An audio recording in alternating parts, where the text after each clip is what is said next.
जवान था और यतीम भी था। शौक बन गया दीन पढ़ने का। मोहल्लेदार इलाके वाले कहने लगे कहां से कमाएगा, न बाप है, न माँ है, न घर है, कहां से। हजरत रूमी कहते हैं नौजवान ने जंगल में झोंपड़ी लगा ली। वहां वो सुबह मदरसे जाता, शाम को जंगल में रहता, वहां अल्लाह अल्लाह करता, सबक याद करता। एक दिन बादशाह की बेटी रास्ता भूल गई, जंगल में आई सहेलियों के साथ, बॉडीगार्ड भी साथ थे पर रास्ता भूल गई।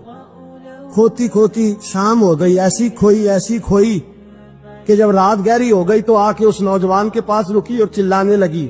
शेर के दौड़ने की आवाज आती है, भेड़िए के बोलने की आवाज आती है। नौजवान अकेला, सहेलियां बिछड़ गई, गार्ड बिछड़ गए।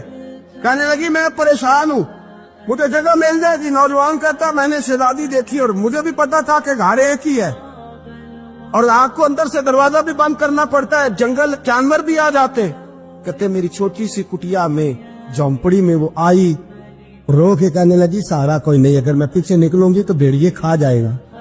कहते मैंने उसे जगह दे दी। अकेली औरत, चिराग जल रहा है, सबक याद कर रहा हूं।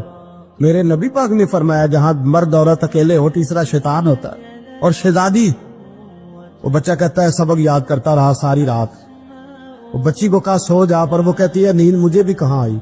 ऐसे मौकों पर नींद, सारी रात सबक याद करता। थोड़ी थोड़ी देर के बाद चिराग जलता तो उस पे उंगली रखता, हाथ जलता तो पीछे खींच ले, फिर दूसरी उंगली रखता, थोड़ी देर के बाद जलता तो खींच ले, हाथ सारा जल गया। सुबह किरणें चमकी तो कहने लगा चल निकल जा, दौड़ जा, बस बड़ा सब्र का इम्तिहान हो गया, चली जा। शहजादी बाहर निकली, सिपाही ढूंढ रहे थे। बादशाह खुद जंगल में निकला हुआ था, मेरी बेटी मिल गई। बादशाह तन्हाई में जाके कहने लगा बेटा मैं दुनिया को बताऊंगा कि मेरी बेटी खोई नहीं थी, सिपाही साथ ही थे।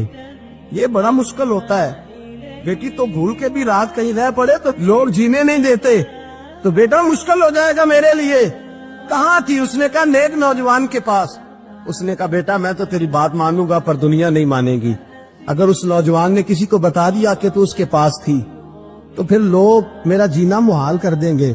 बेटा मैं मर जाऊंगा, मेरी मजबूरी ये है कि वो कहीं राज ना उगल दे वो नौजवान, उसे कत्ल करना पड़ेगा।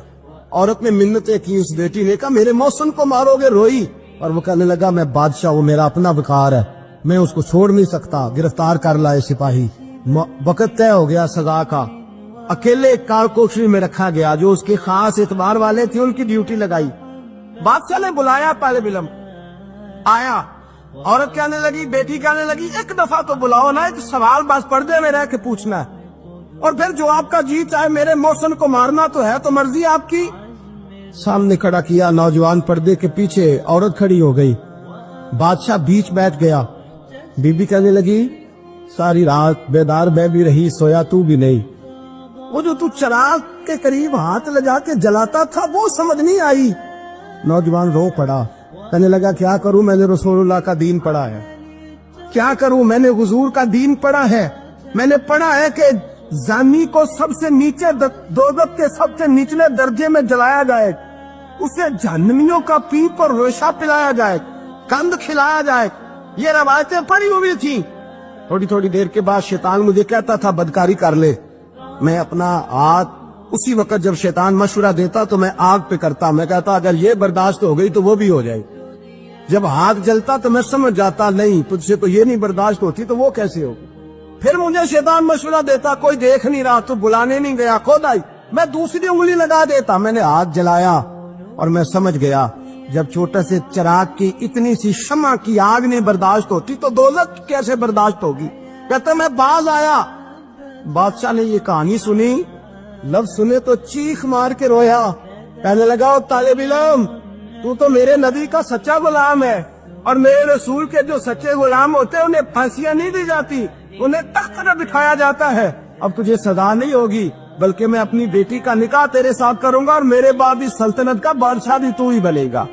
अब वो नौजवान वहां नारे लगा रहा है, कहता लोगों तुम मुझे कहते थे दीन से क्या मिलता है, दीन से तो अल्लाह तख्त ताज भी अता फरमा देता है। अगर नौजवान शर्मो हया वाले बन के रहे अल्लाह सारी इज्जतें